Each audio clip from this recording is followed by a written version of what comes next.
बेटा आप जानते हैं हम अंकित मान क्या होता है। अंकित मान क्या होता है? किसी अंक का अंकित मान स्वयं वही अंक होता है।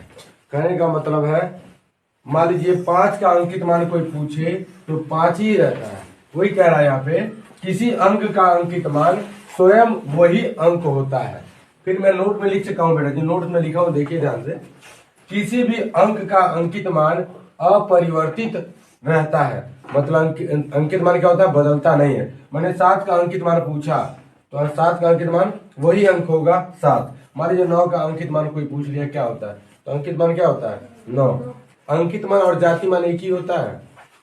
फिर मान लीजिए 3 का अंकित मान पूछ लिया तो क्या होगा? 2 का अंकित मान 2, 6 का अंकित मान 6, 7 का अंकित मान 7, 4 का अंकित मान 4, 3 का अंकित मान।